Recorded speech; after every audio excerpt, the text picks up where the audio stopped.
You're listening to Cards to the Moon, a podcast about trading cards from both a collector and investor perspective.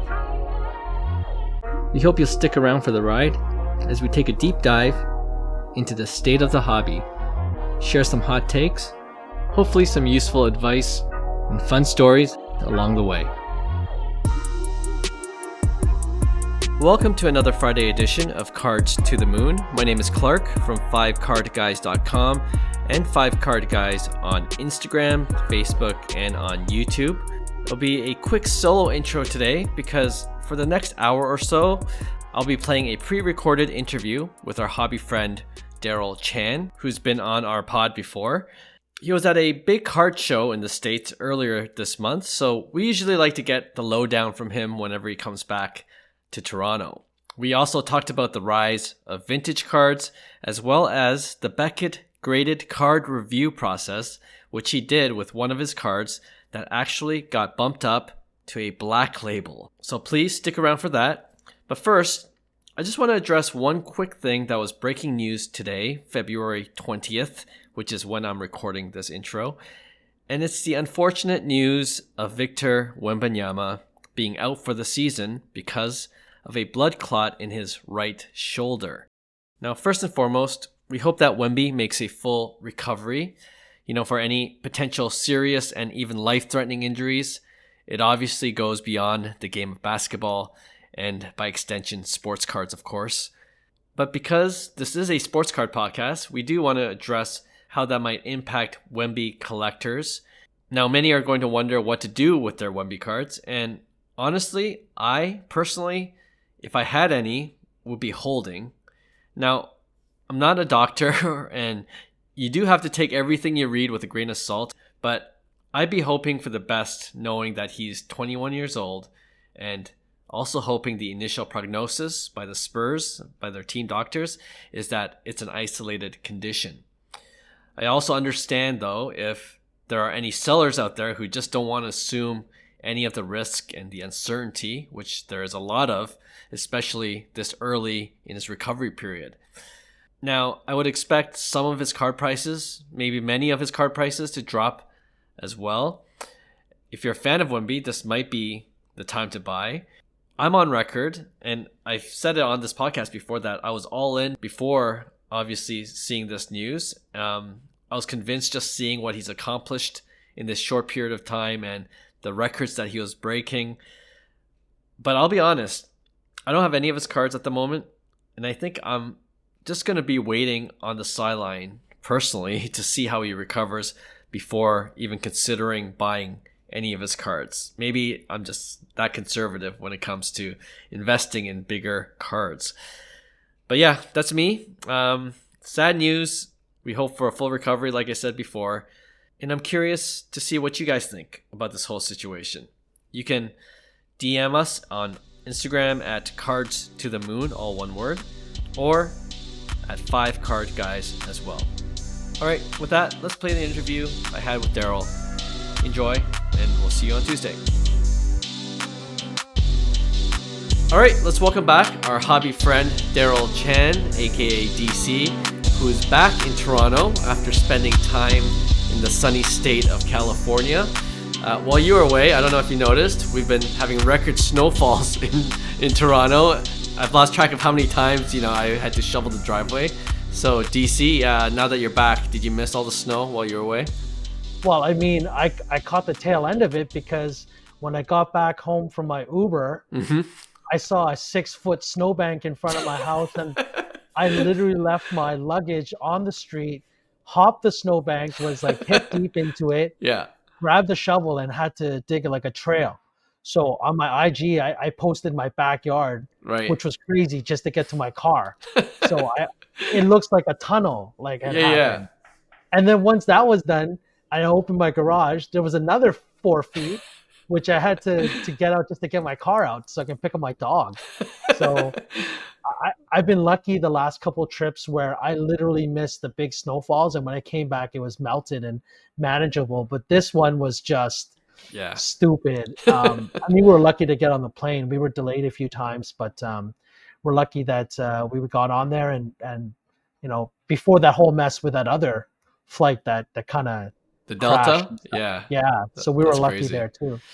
Yeah, for sure. Well, I mean, we're still, it was snowing all day today too, so we're not done. But that's what happens when you live up in Canada, right? We're living up to the Sometimes I feel like she stereotype. just moved.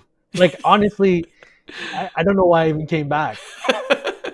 Yeah, now I know the appeal. I was just talking to my wife. I'm like, we need to go somewhere warm next winter. Like, what are we doing here, spending all 6 months here? You know what I mean? So, Makes so no sense at all sometimes. maybe I can, parlay that vacation with the card show. And that actually this is a perfect segue, because one of the reasons why I wanted you on today's podcast episode is to give us a rundown of how the West Coast Card Show went for you. It's formerly known as the Burbank Card Show, and that's partially why you were in California for the last week or so. Is that right? Yeah, I mean, we went to Vegas for Super Bowl weekend. Oh, nice. Did some stuff there first, and then we went to the Burbank show. So it was myself, Martin, and Steph. I don't know if you met, but I'll introduce you guys later. Hmm. So we do a lot of stuff together now. So we went to Burbank, and this is one of two Burbank shows.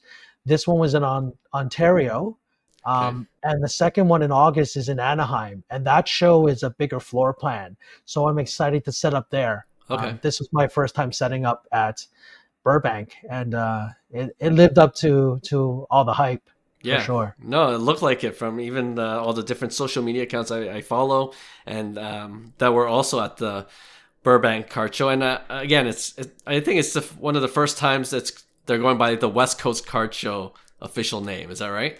Yeah, I don't know. They probably changed it just because it's not in Burbank. It was confusing people. Okay. Um, so Yeah, yeah. West Coast Car Show makes sense, but So definitely there. yeah, it's still generic. That's all I was gonna say. West Coast Yeah, Card Show. well, be the one. Yeah. You know what it's like? It's like Rogers Center. Some of us still call it the Sky Dome. You know what I mean? It's gonna be Very true. hard to switch over. Very true. Very true. So actually, you kind of answered my first question. Is this your first time setting up at the Coast Guard show? Yeah, Okay. How was that? it was great. I mean, the other only U.S. show that I tried setting up before was also in California. It was a Long Beach show, Mm, but this one was a little different. What I'm trying to do this year is I'm trying to expand a little bit by doing some U.S. only shows, where I'll keep my inventory mostly in the U.S. okay. Just for logistics and stuff like that. But I plan to go to that second Burbank show in Anaheim. I'm going to the National, and I'm going to go to Fanatics. I'm not going to set up at all of them, Hmm. but I'll be there doing some walkarounds. And now there's talk about Steph Martin and we're going to go to the Dallas Card Show right before March Madness. So we're Okay. thinking we might not set up there, but we'll just go be buyers. So we're just talking about it right now, but it's Nice. kind of accelerating very quickly just because the way the show went. Yeah. We're all pretty excited. What's the vibe like? Now that you've experienced it for yourself, what's the vibe like? Is there anything that makes that card show unique or different than the other big shows, like even the National or even the Expo here in Toronto? So in comparison to the Expo, I'd say size wise, it might be a little bit smaller. There were 2 rooms Okay. set up. Quite a few dealers too. Beckett was there. PSA was there. Beckett had the slab set up. PSA did not. What do you Um, mean they didn't have us? like they weren't doing on-site slabbing. Oh, They I were see. not. But Okay. Beckett BGS was. Got you. So funny enough, Beckett was really, really busy. I've never seen that booth so busy before. Really? Probably a lot of people just doing RCRs, GCRs, slabbing on site, reholdering. Yeah. But the lineup was nuts. Oh, So interesting. even my friend that works, he's one of the graders there. He was saying the sheer amount of TCG that was getting graded was just crazy. For Beckett. Wow. Yeah, because I think a lot of these guys now they're getting pristine tens or like true gem pluses, 9.5s. They're trying to bump them up. Hmm. Um, just a lot of them. That's why you see a lot of right now. You've been seeing a lot of black labels for those TCG cards. Like we were talking about in the other chat about Pokemon, and then when you told me what the pop report for Black Labels was, I was like, huh? Right. But now it's starting to make sense as to why. Yeah. And what you're referring to is it's a lot higher than you would expect for TCG Yeah, cards. definitely, definitely. Compared to sports cards, especially.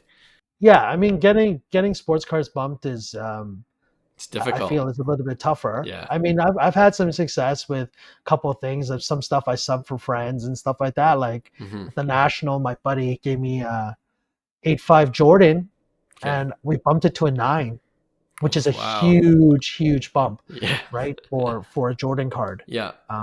Like an 86 Fleer. Okay. And this time around, I helped my buddy bump his Carrie Fisher High Tech out of 5. It was a BGS 10. And it's a Black Label now. I'm just waiting for it to come back from That's Beckett. crazy, man. I know you showed us a picture of the card in the chat group that we're in, but yeah, I'm going to get into that in just a second. But going back to the show, you mentioned the size is a bit smaller than the Expo, but how about the general vibe, like the atmosphere? You know, is it do you sense different kind of buyers at these shows? What was your observation? Definitely different types of buyers as well as sellers. Okay. My initial feel was the selling market with people bringing stuff to the table. The success rate was a lot less than what I'm accustomed to. I think with Arena Club and these other repackers that are at the shows, it doesn't allow dealers to buy some stuff. Like literally we're getting smashed because these guys are paying 90, 95, 100%. Even some of these cards that were paying more than 100%, I heard, for a couple of things. So I think a lot of people's expectation, when you mix it with, they have a very high expectation for what their card is worth. And then you go through the process of comping it and tell them this is what you'll pay and da-da-da-da. The success rate definitely different. Okay. However, on the buy side, when people were buying stuff from dealers, it was a lot smoother. I mean, even before I got into the show, I ran into a friend of mine at the hotel lobby, and he bought $20K worth of stuff of my showcase, like my showcases right away. Yeah. Albeit I cut him a different deal because like when you're buying such a large amount, the percentages are a little different. But I had money to go buy whatever I felt like at that point. So that was a little different. A lot of dealer-to-dealer stuff happening on Thursday. A lot of people actually having issues keeping their showcases full. Really? Because people bought them out. Whether or not that was another dealer or it was a repacker or it was like, a VIP guy. That's what happened. Like I spent the first 2 days trying to buy more stuff. Yeah. So buying stuff was a little bit difficult. Like I said, at the table, it loosened up later on during the show as we got to like day 3 and 4. But there was a lot of transactions still happening, and vintage was moving really, really well. So, I walked around. I just started really picking up on the vintage market in the past year and change. And like my goal at this show and this US kind of thing that I'm doing now is trying to buy more vintage stuff. So I was able to buy vintage stuff, but not from walk-ups. It was more from just walking around the show and buying from other dealers. Some of the other dealers had no action. I guess it depended where you were in located in the show. Okay. Because the secondary room, a lot of people are telling me it's mostly TCG. So my initial thought was not to go there, but then when I went to PSA just to see, I wanted to rehold or something, and then I just walked around and had a little chance, and I found a couple nice vintage dealers and vintage cards, and then I just grabbed them, and then I just put them in my booth and I sold them like same day. Really? Yeah. So if you have the right person in the right spot, and as much as I want to say it's marketing, if you were good at sales, I think and you have the right product, people will come and buy it from you. Interesting. Okay. I mean, you brought up vintage, and I want to talk about this as well because I've noticed you in particular, Darrell, that you've been collecting more vintage and buying more vintage. And coincidentally, I saw a tweet recently that in the past month, vintage cards have seen a 22% increase in value versus modern cards, which are seeing a general decline, right? So Mhm. do you have any theories why that might be right now? Is vintage making a comeback, or people are just sick of modern cards and they're like, okay, that's obviously there's too much of this printed. Let's go back to vintage. What do you think is going on here? Well, a couple things. I mean, it's sort of like the TCG thing. When you've passed away, you can't do anything bad anymore. You can't, Right. merge someone. You can't, get into a scandalous Sure. situation. Um, I think things like that count for it. Number two is like they're not printing it anymore. Like you can get a reprint Mickey Mantle, but it won't be the same thing as like a card from the 50s. Yeah. Um, and and just like finding a high grade in that kind of stuff is just not not as easily found anymore. Yeah. So I think that's a big part of it for sure. I think also too is because people with disposable income, like what their thought process is, and their nostalgia is not just junk wax. It's about stuff maybe their dad used to collect, and they have this nostalgia thing, and they just want to acquire stuff that they maybe had before and couldn't afford to keep, or they sold it too soon and stuff like that, and they're just grabbing it. Yeah. I mean, the people that bought the vintage from me were mostly older. There was one gentleman that was, I would say, maybe in the mid 30s, Hmm. but he bought that card just because he saw the value in that card right away. I Um, see. that specific card was a Koufax rookie. I mean, I acquired another one. I already have one, but Hmm. I acquired another one which was lower grade, but just looked really, really nice. And he's coming up to 90, so I think a lot of people are trying to actually grab Koufax stuff Yeah. just because I don't want to be morbid, but you know Right. what I'm getting at. Yeah. Um, but yeah, and we were also in LA, so Oh yeah. that also has partly something to do with it. It's a Dodgers guy. Yeah, for sure. So out of curiosity, what made you want to personally collect vintage? Did you see an opportunity where, oh, a lot more people are interested in it? So as a seller, as a vendor, as a dealer, you can move these easily, or is it also like you're just getting more into vintage yourself as a collector?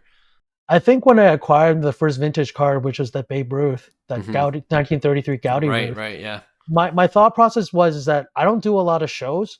So it's almost like having like a blue chip stock where you don't have to look at it every day. If you were a day trader, Mm. maybe you have to like monitor the market so much, where I know for a card like this, even if I kept it and I went to like 2 shows a year or whatever it was, I would still have a pretty steady flow. Okay. Versus, like if I remember one of the cards I traded was a Mahomes Optic PSA 10. So I gotta wait for a Super Bowl for it to happen. You Right. gotta make the Super Bowl. He's gotta win the Super Bowl. But if you look historically of that market for that particular card, it's always hovering around the same number. Hmm. It's not like like this Ruth. The Ruth has changed a little bit, albeit slower, Yeah. but I don't have to look at it every day. Right. So I think like having a diversified portfolio is a really, really smart thing. I like to acquire some of these other things, but I think the market for me has shifted a little bit where I have different customers asking me for certain cards because now they see I have some high quality vintage, and Mm. they ask me to go look for it because when I buy it, I'm really picky about color, centering. The Yeah. grade, not as much. I mean, to a degree, because it comes part and parcel. But I've had lower grade cards with nicer centering and nicer color Hmm. that people pay a premium for. So I feel like if I focus on that particular market, that's going to work for me well. Right. Plus, I have modern stuff too. But at the end of the day, right now I'm in the mode of I'll trade all my modern stuff for vintage stuff Oh, because that really? market seems to be pretty good right now. And like you Yeah. said, that 22% or whatever it was you were saying earlier, Yeah. I mean, that's just proof.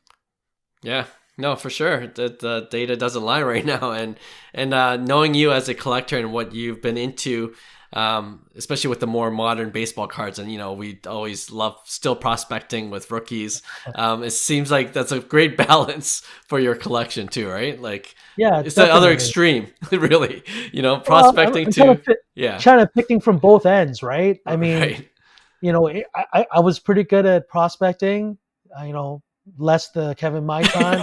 but generally speaking, I Sure. think I do okay when it comes to prospecting. Like I'll pick 5 or 6 guys, and even if I hit 1 or 2, I'm good. Yeah. One thing I want to ask you, because you're into vintage more now these days, there's an interesting theory out there that once these boomers get older and then they pass on, vintage isn't going to be a thing anymore because the demand won't be there. You know, I don't know if you've heard of this, right? And I haven't. It makes sense though. do you think that that'll be the case, or do you think like even we didn't watch Mickey Mantle growing up, but Mickey Mantle is still an iconic card for our generation? Do you think the next generation will appreciate a Mickey Mantle rookie card? Do you know what? That's the crux of the question, really. Yeah, I mean, I understand where you're coming from. Logically, that makes sense. Yeah. But I've been seeing a lot of younger generation buying these vintage cards, and part of it has to do with maybe it's just the history of it all. Yep. People are just, when they collect with their parents, or like older generation, or like an older brother or something like that. So they're accustomed to that. I mean, I can't tell you whether or not the market's going to change when all those guys kind of pass away, but there's always historical value where people can see, well, where did this come from? How did this even become popular? And then people intrigued by the history will always be a buyer of these things. There's always collectors for everything. Yeah. It doesn't matter what it is. Now, all of a sudden, when you have something that has nostalgic value, someone's going to pay. But then someone will pay more when it's a nicely centered one or a nicely colored one. Yeah. So let's see how that goes. I mean, I wasn't around in 1909, but I'm looking at tobacco cards right now too. Yeah. No, for sure. I want to ask you that because I had my own thoughts as well, and it's funny. I've been putting up a lot of these Instagram remixes, and there's one remix video that I put up of the guy who owns that Mickey Mantle PSA 10 that's worth a ton of money, and then some of the comments are exactly what I just presented to you. That in a couple of decades, those cards are just going to tank in value because no one will want them. All those guys that remember Mickey Mantle will be long gone. But to your point, I remember doing an interview with Aaron, aka Tropic Collects, who's like 15 or 16 years old, and he's going after Will Chamberlain's. It's like, okay, he wasn't alive when Will Chamberlain was playing, so, and for the exact same reason you're kind of mentioning, there's this historic value to it, and I think for some of these really truly iconic cards, it's kind of a art piece, right? Like when we go to Paris, we want to see the Mona Lisa. Like that's an old piece of artwork, but it's famous, and you want to see like why everyone's just gravitating towards it, right? It's kind of like that. I think some of these cards will always have that value, no matter what age you are, and that's why I'm bullish on vintage cards, especially the Mantles, of course, and every Yankee pretty much, and so I thought that was an interesting point of conversation though. And I guess we'll find out when we're older, but we'll see. I think haters gonna hate. Like, basically, that's all I can really say. Because you made that point with the Mona Lisa. I mean, like, I bought that 53 Topps mantle not because it's not his rookie, but it's such an iconic card. I had to have it. Yeah, for sure. Like Ken Griffey Jr., 89, big face. Like you need to have one. Yeah, it's exactly. That's a good example for sure. Even the upper deck, King Griffey. I'm just so confident that 50 years from now there'll be a demand for that card still, right? Yeah. Okay, you already mentioned RCR and GCR. I don't know if people caught that those acronyms, but I want to kind of go deeper into it because it's funny. We're in this chat group together, and our friend Roy was asking about what that is, and I thought it'd be interesting to tell others about what those acronyms mean. So RCR for Beckett is raw card review, and GCR is graded card review. Do you want to kind of share what that process is for those that want to explore that and why people do it? Sure. So RCR is something that we used to do a lot. If you are at a show, it's particularly beneficial because people are always, a little antsy about buying a raw card. It's like, why is a card here raw, right? And most of the time, like my answer is like, I just got it like this. I haven't had time to go get an RCR. Go buy it and then RCR it. Yeah. Otherwise, I do it and I'll charge you a premium. Right. Right. So the reason why RCRs exist is so that, especially for shows, dealers can have a raw card and then it's already been eyed by BGS. So you know that if you buy the card and you send it in for grading, most likely you'll get that grade. And I say most likely because, you know, this stuff has changed before where, you know, I got an RCR and then the grade was different after I slabbed it. So it doesn't happen often. Yeah. It doesn't happen often, but it happens. To your point, so, I saw a video just saying that exact thing where most of the time you'll get the grade when you slab it, you'll get the grade whatever the RCR grade was. But the guy was saying from Beckett that, you know, the lighting could have been different when they were doing the raw card review. And so there's factors why it might change. But for the most part, you're right that you'll probably get whatever the RCR grade was when you do slab it. Yeah. And I guess one other tip is what I used to do is I said if it's a 10, that I want subgrades, because you could pay extra for subgrades. So I used to say if it's a 10, I want the subgrades. That way I knew whether or not it's a black label. Okay. Right? Because if it just give you a 10, it could just be a pristine. Right. So leading into the GCR, that's a graded card review.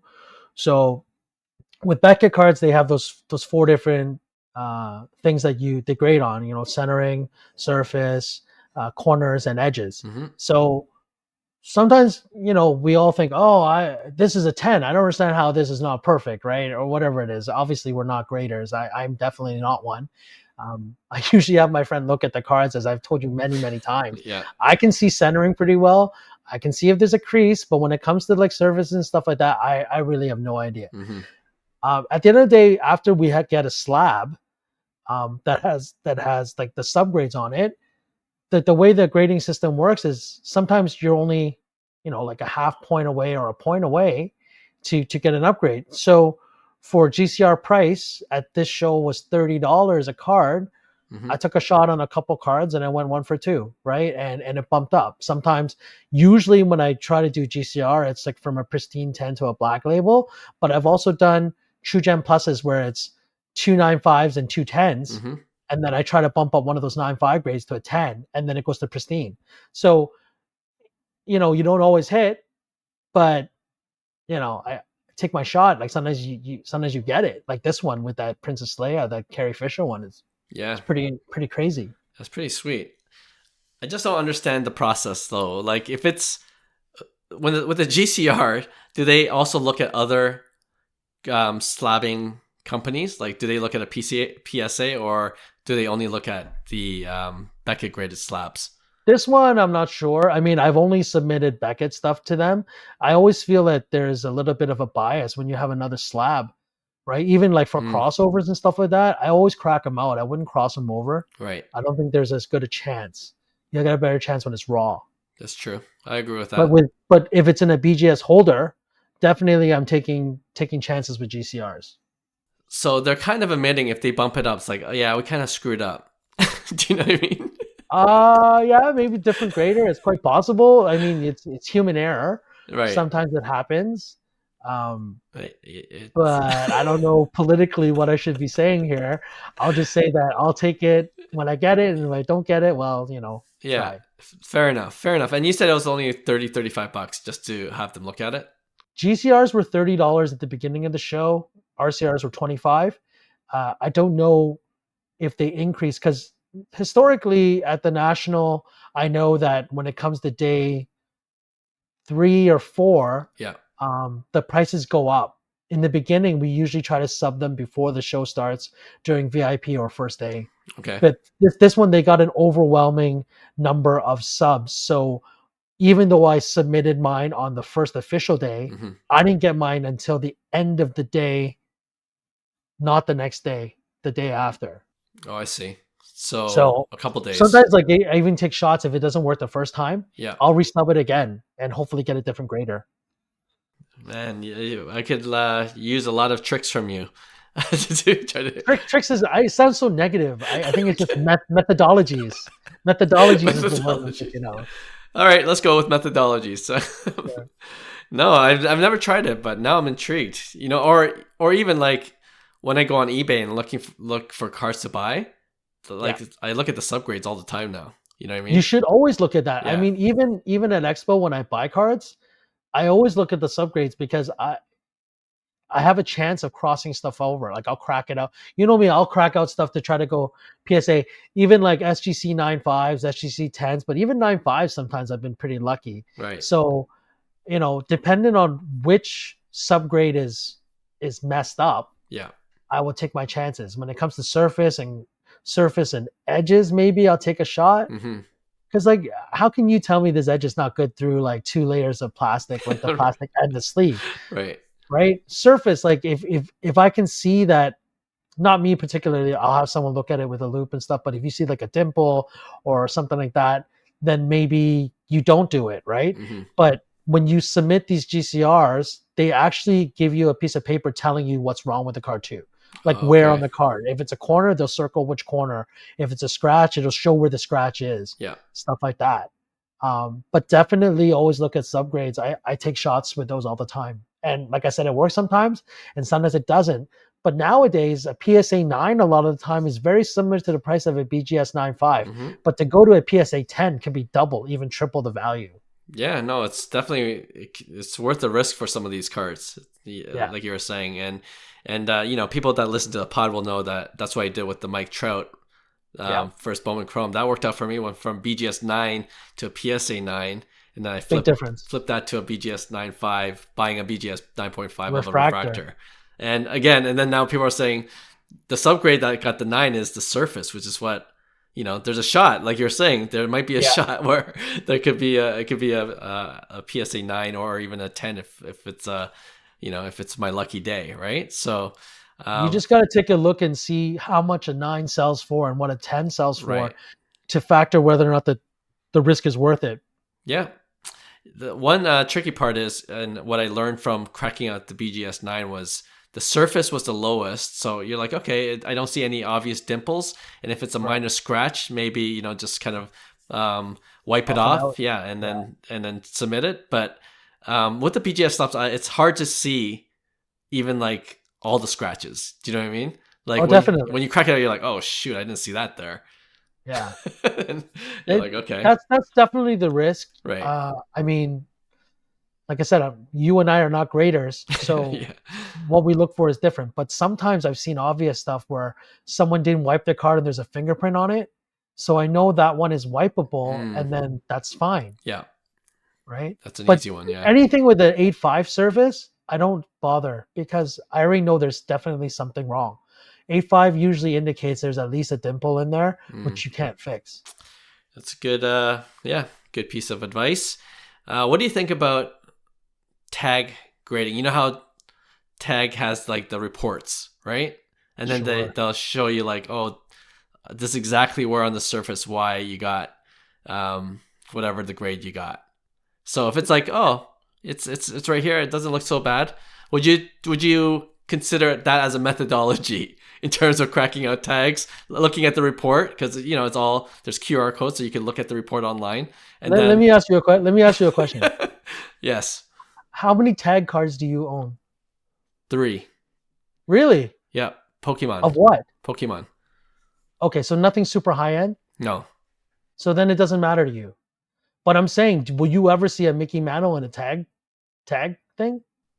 Not now, but you never know. Maybe. Okay, you can be the first one to buy one. I'm just saying that to me, there's a reason why certain grading companies are up to where they are, right? Okay. Why does a PSA slab sell for more than a BGS slab versus more than a, maybe SGC has kind of moved up a little bit. Even CGC has moved up a little bit. But at the end of the day, would you still have like a tag slab in your collection? I mean, again, this is kind of interesting because we're on a podcast. I don't know how you're going to answer, but why? I know for me, no, I don't know. I mean, there could be certain people listening. No, I'm not sponsored by anyone, so I'm free to talk. I'm free to give my opinion, and I will. But I get your point. For sports cards especially, right? It's kind of like the black label discussion. It's different for sports cards versus TCG, right? Sure. And I think tag is the same thing. Actually, the tag 10 of this Mew card that my son has, is selling for higher than PSA 10 right now. Wow. So TCG, I think there are more people actually grading with tag. And maybe TCG is kind of like the test ground for a lot of things, you know what I mean? Sure. In terms of grading and, just trying different things out. And maybe that, comes over to the sports card side of things. I don't think it is there yet. So I agree with you in terms of your tag sports card assessment, where we are in terms of value. But it's definitely a thing in TCG, I think.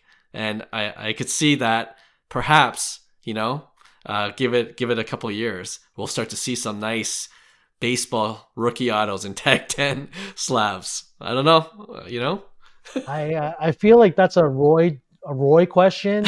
Okay. Like, ask him how many Pokemon tag slabs he has. But I mean, I'm not as familiar with tag. The only 2 tag things I have are those custom cards that I made of my dog. Right.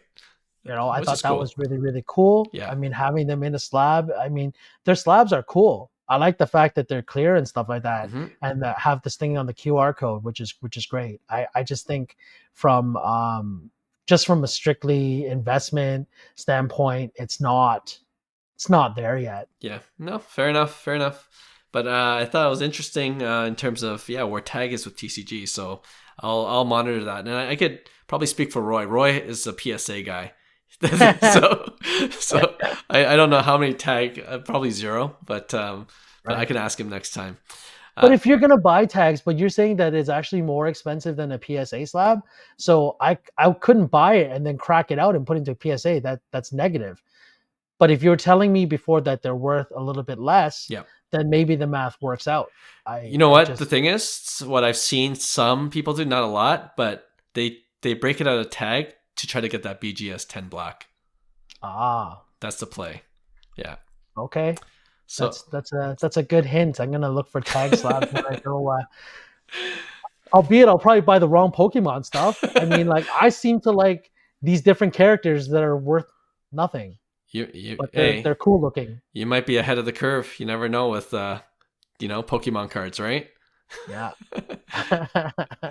Well, I think I covered all the things I wanted to talk to you about, but why don't we end with like some of the cards that you ended up picking up? Sure. So I'll show you first, like, I showed you before, like, the vendor badges. Yeah. So the vendor badges are very cool. This is a Sagat. They're all Street Fighter characters. So not everyone's going to know what Street Fighter is. I mean, I grew up playing Street Fighter, skipping school. Yes. And going to play in the local arcade. But Street Fighter has gotten a lot of my money. This is for sure. So, it was nostalgia. Really cool. Yeah. Yeah, nostalgia's sake. So a lot of people were liking these. So it's hollow, or is it a chrome? This is like a chrome version. This is a numbered one. So this is red. So the dealer badges everyone got, it was like 2 per table. Okay. And there were silvers, which are not numbered, blues that were out of 75, reds out of 25. Apparently there were golds out of 10, and there were supers. Wow. Okay. So these Street Fighter badge cards are essentially custom made. They're not made by a manufacturer. Or? So there's a new company that they were promoting it. They got the license to do these. Yeah. Along with, I think, Popeye and something else, but they're releasing the different characters probably at the next show, because there were only 4 characters available at this show. So it was Zangief, Ryu, Guile, and Sagat. Okay.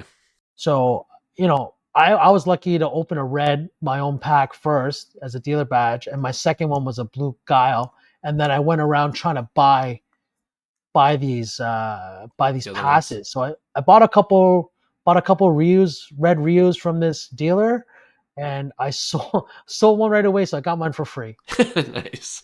That's the best way. That's pretty cool. So here's the Guile. Yep. It's kind of cool. And then here's the Ryu. Yeah, that's nice. Yeah.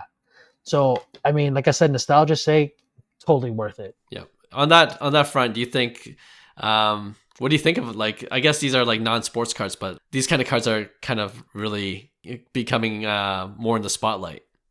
Yeah, definitely. If it's licensed, I think there was a lot of interest. Like, they had a Street Fighter machine set up. They actually had like a booth and stuff promoting it. Like, they gave away like an uncut sheet signed by the artist. That's cool. Like, yeah. There's a lot of different things going on there. They had merch for sale. I think very, very cool concept. How it's going to carry over, I don't know. Some people just didn't even know what Street Fighter was, so it Right. didn't really work out for them. But you Yeah. know, anyone in the 35 to 50 range would know. For sure. That's our era. Yeah. And that's like a show exclusive, I guess. The passes were show exclusives. They actually did sell individual packs and stuff like that. You could buy individual cards. Oh, okay. But I have a feeling that the next dealer badges in the Anaheim show will probably be for the characters. I don't know where else they're going to release them, but definitely I want to try to get them all. Nice. I'll look on eBay after this. Yeah, for sure. You see, I'm curious to see what people are selling them for. I know at the show, some people like I picked them up pretty cheap, but some people were asking some crazy numbers. I just don't know if they actually transacted. Right. Yeah. That's cool. So this is some stuff that I grabbed. I mean, I got this Jordan Lawler Brooklyn Collection. Yeah. Brooklyn collection on card auto out of 75. Mm-hmm. I got this from a guy. It's RJ Barrett in a Raptors uniform auto. So you know, I try to grab stuff for Toronto Yes. when I can. But this is the first Raptors uni auto I've seen, so I thought that was great. Mm-hmm. Nice. I got this Vince Carter. It looks like it's an Orlando jersey, but it's one of those. It's a non-licensed product, but it has a piece of a jersey in the auto. It's still pretty nice. Okay. Just got that as a sort of like a not a throw-in, but I made the guy give that to me too. That's part of the deal. You can ask Will if he wants it. It's unlicensed, so it's right up his alley. He might want it. It's out of 25. There you go, Will. Take a look. Arjun Namala, Sapphire Green PSA 10. Nice, yeah. Non-auto. Again, just one of the top prospects for the Jays. I mean, after us not being able to sign Vladdy, we got to start looking to the future. We're full rebuild mode, yeah. Yeah, I mean, Santander can't be our hero. I mean, 5 years, it's going to be like George Springer. So, yeah, you're right. Well, you know what? I want to ask you because I think it's pretty good strategy. It's a pretty good strategy when you go to these card shows and then you come back to your local town and you're collecting a lot of these Jays and other Toronto players. Does that work out for you usually? Like, do you notice that there are a lot of buyers here in Toronto for Toronto Blue Jay prospects and rookies? Yeah, I think there's a small market for that. Yeah. Specifically for nostalgia reasons. Again, I mean, like if I pick up like a Joe Carter auto or like a Halliday auto, those ones like sell really, really well in Toronto, just because you don't see them around very often. Yeah. Some of the prospects is a little tougher, like Vlad. I mean, if you got low number stuff, sometimes you find it, but now I'm not sure how well it's going to sell in Toronto, just because I don't know if he's actually going to stay. That being said, I think his card value goes up if he goes to the Mets or the Red Sox. So yeah, he's going to have a monster year this year just because it's a contract year. He's going to bat like 325 with 40 home runs, over 100 RBIs. That's my guess. You know what? Rogers lost, or not Rogers. Topps lost like a $2,000 sale. I was ready to go all in on a nice big Vladdy card if he signed an extension, but now that he didn't, just kind of like what you're saying. Do I really want to, invest that much? Like, it could be a nice PC card for me, even if, if he stayed as a J. But now it's like, it's just disappointment all over. It's tougher to hedge, definitely. If like a lot of times when I acquire cards, I think about what I really, really wanted anyway. Yes. That's the thing with vintage. Like, I don't mind keeping that 1949 Jackie Robinson. I don't mind keeping that Mickey Mantle at 53 Topps. Like those kind of things. If I sell it or trade it towards something bigger, my goal is to get something bigger or like a nicer copy of the card. Yeah, makes sense. Yeah. So this, I don't know if you can see this. Is a Donnie Yen autographed canvas card from Masterpiece. Star Wars. Yep. Yeah. I mean, Donnie Yen, he was an Asian guy, came by, and I said, I want this card just for myself. He goes, it's for you. Don't worry, I'll sell it to you. That's sweet. So that was kind of cool. Yeah. Raleigh Fingers. Mm-hmm. Nicest autograph, one of the nicest autographs out there. But this photo, do you notice anything funny? No. Look at his face. Something missing? His mustache. Yeah. When have you seen a Raleigh Fingers without a mustache? That's true. So this is a younger version. It's out of Transcendent. It looks like it's kind of cool. Jackson Yeah. Holiday. Nice. It's a numbered card. So acquiring, I got this in a lot. I bought from a guy. So I took it just because it's a numbered out of 199. It's a rookie. I've always been saying Jackson Holiday's because it's a good play. I think Yeah. it's still, the prices are still elevated for what he's accomplished, which isn't much, to tell you the truth. But I think if anyone starts to give up on Jackson Holiday because of a poor half a season, I'm buying as well.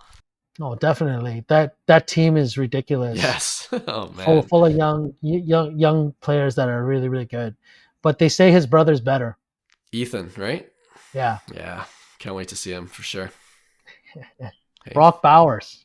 Brock Bowers. Red Pandora. So he's the reason why you probably don't know about him is because he plays on the Raiders, and the Raiders suck.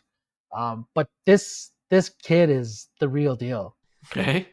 I mean, like when I was watching that game, I was there at the Broncos game. This was the only highlight of the whole game. Watching this kid play. Nice.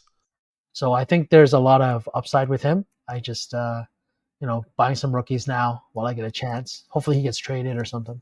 Speaking of football cards and like when you're at the West Coast Card Show, was it mostly football, baseball, basketball? What did I'd you say see? there's definitely a lot of baseball. Okay. There's a lot of basketball because there's a lot of Kobe stuff. Right. Kobe, Jordan. There's some football too. I mean, some people were selling football. I mean, I bought some football and stuff like that. But off season, Yeah. I would say a lot of people try not to sell that stuff Right. unless it's monster that you have to have, right? Okay. But yeah, definitely I bought some stuff there. Nice. But a lot of Kobe stuff. I don't know if you saw that one sale that happened. It was a Upper Deck Black Jordan Kobe dual auto out of 5. Wow. So for 110,000. Damn. Yeah. Cash was on the table. The photos all over Instagram. Oh, man, I didn't see it, but now I got to look for it. That's a good I'll forward sale. you the photo. It's Okay. pretty crazy. I picked up this Ohtani short print, like variation warm-up jersey. Mm-hmm. I picked this up at the trade night. So trade night was pretty interesting too. Veriswap had a trade night for a couple of the nights in the upstairs portion of the convention center. Mm-hmm. Nice. I would say a lot of people there, but it was like super crowded. Like the way the tables were set up were really, really tight, where in between tables you could maybe have one person walk through. You couldn't have two people, one person exit. So like logistically it wasn't set up properly. But I mean, because I think the majority of these people are not dealers. They're just happy to like put their cards out on display and stuff like that. But I bought some stuff. I almost bought a Topps Chrome Ohtani auto. I was thinking of you the whole time, though. Damn. Oh. Is it the same one? The same one. The same one. I don't even want to know how much it's going for. Okay, so the last sale was $8,800. Dang. The thing is, when you're on the buying side, you talk about different comps and like how you get to a number and stuff like that. I couldn't get to a number that this kid wanted, right? And sounds like the Vladdy extension negotiation. You guys couldn't come. Yeah, but it's a lot of money. You can tell this kid needed cash. His girlfriend was begging him to like buy this card. I mean, sell the card. Right. Our difference was $100. That's it? And you couldn't close the deal? Nope. I said, nope. If you want it, this is the number. If you don't want it, that's fine with me. Dang, that guy is, I would have totally done it if you're that close.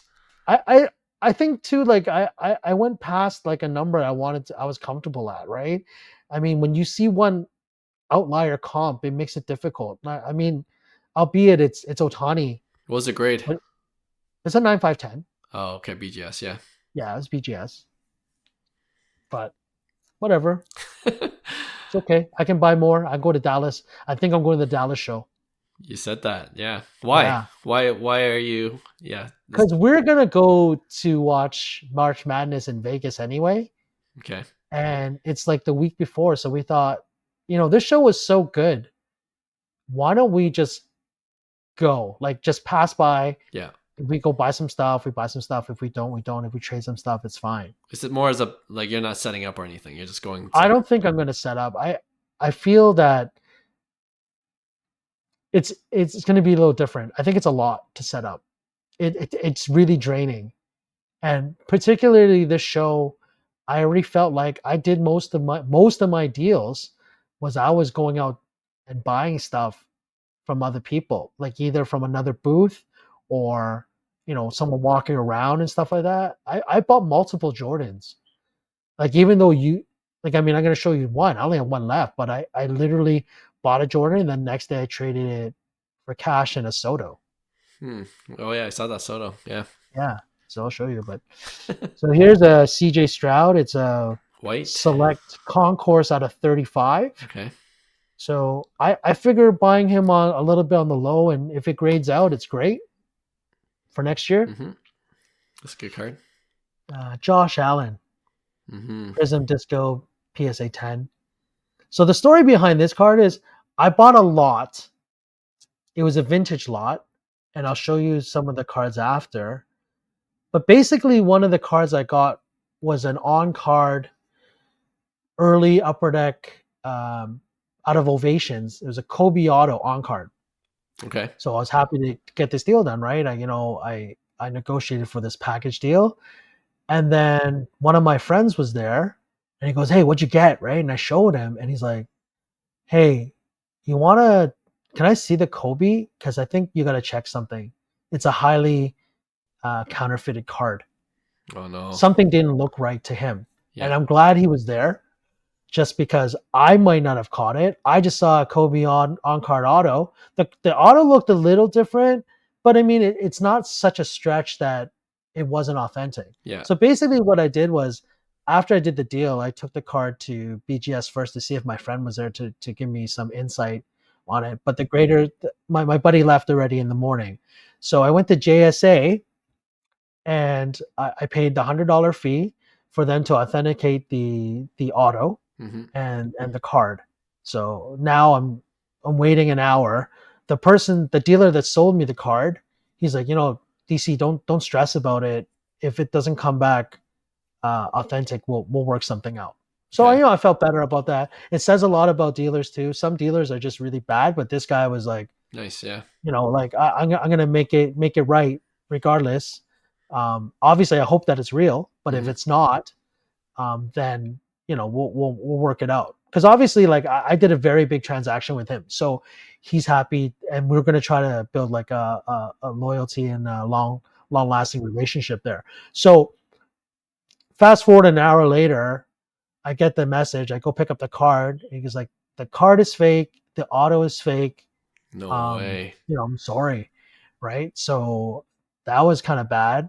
And then I went back to the dealer, and the dealer's like, like it sucks, but like I said, I'll make it right. So, like I picked out this Josh Allen instead. I paid a little bit of a premium. Sure, I take a little bit of a loss because he valued the Kobe differently in our negotiation, right? Because I kind of said, okay, I want this one and I want this. So, I paid a little bit more, but at least I'm not a total loss. Right, yeah. So I grabbed this card and, I was pretty happy. So at the end of the day, like, shout out to Christian. I forgot the name of his card shop, but definitely Christian was a good guy, and definitely will do more deals. Nice. Do you remember which Kobe card that was? It was like a 2003 or 2000 something in the early 2000s, but it was out of Ovation. Oh, okay. So those are. I might have a photo in the lot, which I can show you after. But obviously I don't have the card anymore. And I'm just waiting for the actual certificate. Like there's a letter of, I don't know, what do you call failed authenticity Right. that's coming. So I just got to wait for that, and I'll send it to Christian when it's done. But like I said, he was really gracious to give me something else. Yeah, well, that's a good story. Yeah. This card. Wow. OJ. So OJ Simpson rookie PSA 6, but it's auto and inscribed. What does it say? I can't see. Hall of Fame 85, HOF 85. Okay. Pretty cool. it's one of the highest graded ones with the 10 auto. Yeah, definitely So cultural relevance. Yeah. yeah, I wish he inscribed. I didn't do it. Oh, jeez. That would be awesome. Uh, Okay, I got a Jalen Hurts rookie here. how's the Jalen Hurts market? Did it skyrocket at all, or? I don't think it skyrocketed. I mean, it went up a little bit after he won, but honestly, his market was already slower Yeah. like during the season anyway. A lot of these guys said like him and AJ Brown were done, but you know, hard to say anything after they won the Super Bowl. Right. So I'm hoping like the team next year is going to be just as good. I think buying this card is a pretty good investment, and it's a 10-10. Nice. So Walker Jenkins, PSA 10. Yeah. Bought a couple of these at the beginning of the show. And, this card I think is pretty liquid. Also, like he's one of the top 5 prospects in MLB prospects. He's going to be really good. But having these kind of cards at your table, people right away will try to buy them, even if it's a small markup. For sure. Agreed. Talking about the Orioles before, I got this Colton Cowser Topps Chrome jersey, color match, orange, PSA 10. I know you love these. I love these too. I love color match. Yeah, but orange is a nice, super nice one, right? Yes. So on a young team, I think this is going to be a big card. Yeah, I like it. I got this Bobby Witt prospect sapphire yellow out of 99. I got a couple Yamamotos, which you saw in the photo before. So I traded the Yamamoto for this in cash. I mean, Bobby Witt is quickly rising as one of the stars. So I can't go wrong with the 10, and it's a prospect card. That was a no-brainer for me. Yeah. Back to prospects. James Triantos. Is he a pitcher? No, he's a second baseman. Okay. Pitcher. Why would I be buying pitchers? I don't know this guy, and it looks like a pitching pose from what I'm seeing. So okay. I guess he punched over a little bit, but top 5 prospect in the Cubs organization. Yeah. Really good batting average throughout, and it's a sapphire out of 10. So that's the reason why I got it, just for rarity. If the guy pops off, I'm golden. Yeah. This card is really cool. Ellie. It's an Ellie De La Cruz celebration short print out of 5. Wow. And it's color match. So that's why I got it. This is the last card I got pretty much when we were packing up. Some guy came by and goes, "You interested in this?" I go, "Yeah, sure." I love it. And Juan Soto. It's Juan Soto. I'm probably going to crack this one out. I'm going to try to sub it to a PSA. I'm hoping a PSA 10. But a PSA 9 is not that much lower than a BGS 9.5, so I think it's worth it because a PSA 10 is worth like double. And we're talking about the first Bowman Chrome of Juan Soto for our podcast listeners, but what are the subgrades on that? It's a min gem, but the 9 is on the surface. So I'm gonna have my buddy take a look at it quick. It's not an 8.5, so it's fine. Yeah. But like I said, I've had min gems cross over to PSA 10s. So as long as the centering is good, like as long as the centering is not the 9, especially now with these new PSA rules. I know. I was going to ask, are you worried about that? The 55, a little bit. 45? I mean, I just got my results for the last sub that went in. Yeah. Definitely, my rate of 10s decreased lower than usual. Huh. I mean, I actually got a couple 8s too, which doesn't happen very often. Usually, I'm able to sort those ones out. Right. But you got to really. I still got 10. Okay. Still got 10s, but some of the subs that these other guys got back that these guys talked about, like for instance, I bought a stack of Caitlin Clark select PSA 10s from this one guy, and he had a PSA box. I think he did maybe 60, and only 20 of them gemmed. Yeesh. Rest were 9s. So it is getting harder. Definitely. Man, I gave... Oh, what's that? Oh, Yamamoto. Nice. Out of 10? This one's out of 10. So when I bought this together with the Is it black? sapphire, it's black. Yeah. Yeah, it's a really cool one because I don't think there's a pop of. I don't think there's only one right now. The only one I saw was a raw. I like it. Yeah. So yeah, hopefully. Has he pitched yet in Japan? I think he's supposed to be pitching soon. Oh yeah, all the Japanese guys have to pitch. Yeah, for sure. Even if So it's like hopefully, a bullpen session, they got to pitch in the Tokyo series. nah, that guy's legit.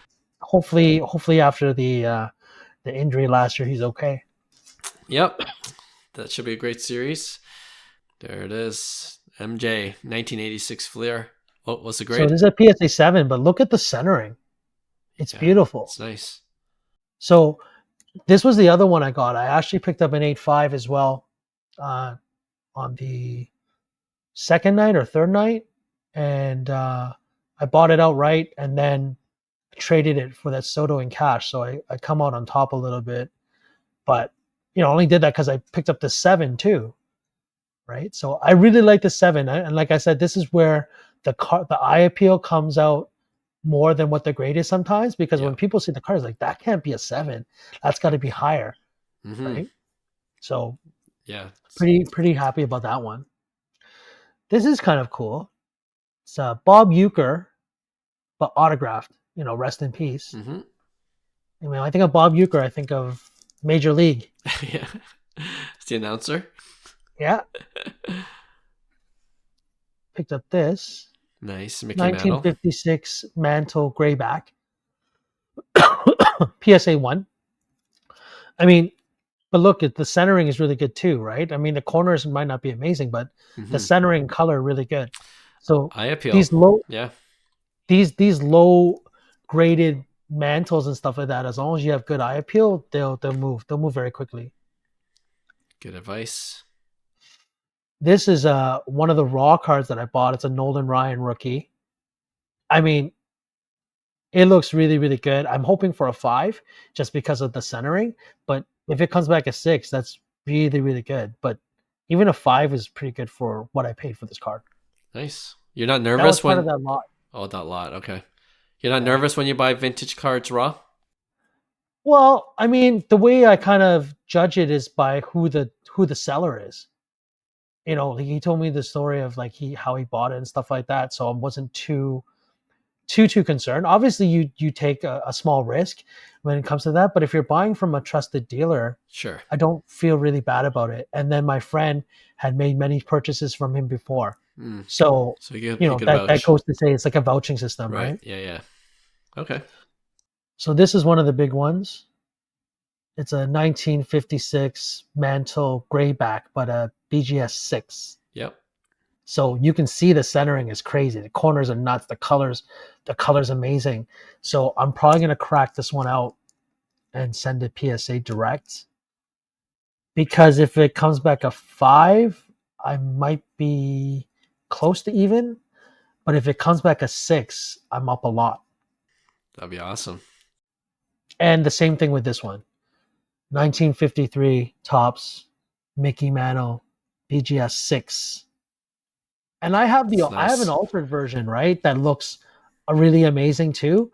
But when you put them side by side, it's difficult because I look at the corners of this so good, color's so good, centering is pretty good, and I'm not missing part of the paper on the back. Yeah. But again, I'm thinking I will most likely crack this out and take my shot to make it into a higher grade. Just because BGS still is not where PSA needs to be. The only thing I'm really dreading is what the upcharge is going to be. Right. Oh, the dreaded upcharge with PSA. Yeah. I might just fly directly there to do it too. Do one day and just get it done. I think I might do that if I can grab a couple more high-end cards. Yeah.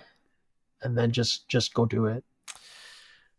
Man, what will be the best is when PSA opens their Toronto office, eh? When you could just walk in. That would be awesome, except I don't know if they're actually grading in Toronto, though. Will they be? Well, what else would they? They just receive it? You think that's they'll just ship it out? Yeah. I don't know if that's the situation. Yeah, I haven't read any other news on it, but we'll see. I mean, Toronto's, come on. Come on, PSA. It's a big market here in Toronto. We could, sustain your business. It's very true, especially with the currency exchange. Right. You guys would smash us anyway. Yeah. Save us a little bit on shipping, Yeah, exactly. So I'll see whatever clout we have on this podcast. I'll get PSA to consider offering full service at the Toronto location whenever it opens. That'd be awesome. All right, DC, we're an hour in, but it always goes by quickly when I'm talking with you. So appreciate all the updates. And you know what? I haven't said this before on the pod, but I'm about 75% chance I'm going to the National this year. How is it only 75%? Hey, that's a big jump for me. I got to look at my scheduling and, I'm trying to work it out with my family. But because you know why? I'm like, do I want to go to Fanatics Fest again? Because I had such a good time, last year. But, after talking with you and some other people, it's like, oh, if you didn't go to National ever, you got to at least go once. So that's kind just to compare it. Right. So this is what I'm saying. I'm leaning towards that way. Although I had a great time at Fanatics Fest, it's supposed to be bigger and better than ever, and I'm gonna get FOMO when it comes in June. But just go to both. I'll be at both. We'll see. We'll see. It's February now. I got a couple months to try to work things out. But no, DC, always glad to catch up with you. And we always say this, but we got to do it one day. We got to rip some boxes just for fun together in person. Let's do it. Like I told you, just find the product. Let's go. Yeah, let's I'll get on that. And thanks again to all our listeners and subscribers. We appreciate you guys as well. And we'll have a brand new episode for you on Tuesday. Talk to you then. Bye. Cue music. Hey, thanks for listening to Cards to the Moon. We'd really appreciate you subscribing to our podcast wherever you listen to your podcasts. And you can also connect with each of us on Instagram at 5cardguys, or you can follow Hyung at Integrity Sports Cards, or John at TradeU at Recess. You can also check us out at 5cardguys.com. Thanks again, and hope to connect soon.